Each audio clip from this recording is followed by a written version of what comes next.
Welcome to Everyday Delights. Crispy fries and a creamy cold coffee. A perfect match, isn't it? Let's make those today, but with a different take that's sure to uplift your mood any day. Before we go ahead, subscribe to our channel and hit the bell icon to get our latest recipes. Let's make the extra crispy coated fries first. Try to use elongated potatoes so that you can get such big long fries. I've peeled them unevenly because the potato skins impart an amazing taste, especially when fried. So if you keep the skin on, wash and scrub the potatoes well.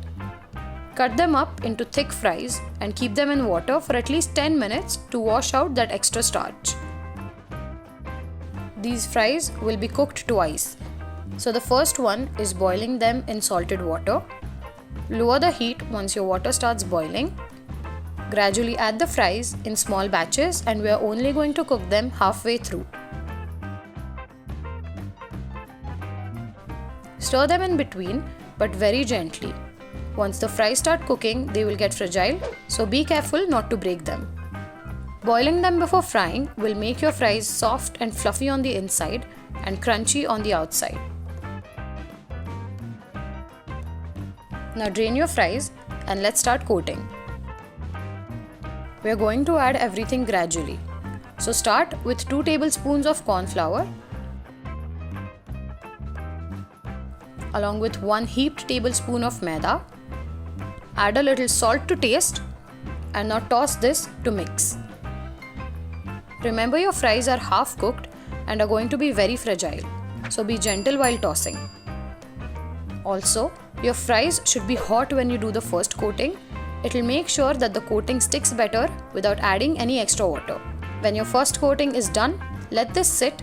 Do not refrigerate, just let it sit on your counter. In about 10 minutes, give it a light toss. You'll notice your fries are sticky.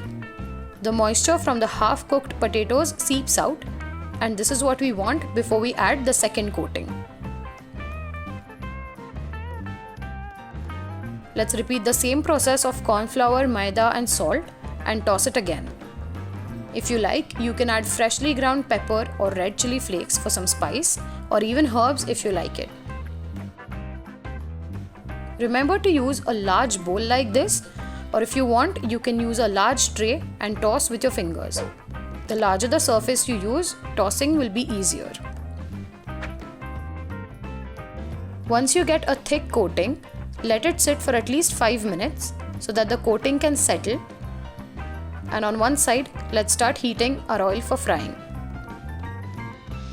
Add your fries 1 or 2 at a time to avoid sticking and fry them on a high flame. These should only take about 5 to 6 minutes to fry as they are already half cooked.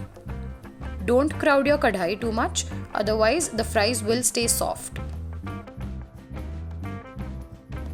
Keep moving them so that they don't stick. A little tip to keep your fries crunchier for longer: don't remove them on tissue paper as that will make them go soft faster. The coating does not retain oil like plain fried potatoes, so we recommend removing them directly into a clean, dry bowl where you can season them. But if they still look oily to you, just slightly dab them with a tissue. Once you see that the fries start going golden brown, drain and remove them in another bowl. These coated fries are extremely crispy and stay crispy for a long time. Let's season with red chili powder, some chaat masala. You can add a little extra salt if needed, or add some freshly chopped coriander. Give it a good toss and your super crispy, crunchy fries are ready to serve. What better a duo than crunchy fries and an icy cold coffee, isn't it? Let's make a special cold coffee. Add chilled milk to a blender along with some instant coffee powder. You can adjust the quantity according to how strong you like your coffee. Next, add very little sugar just for balancing the sweetness. And the best part, add some butterscotch ice cream. I'm sure you've always tried cold coffee with chocolate and vanilla ice cream, but trust me, once you try this, there is no going back. Blend this until smooth. Add ice to your glass Pour your cold coffee over and serve with your crispy chatpata fries.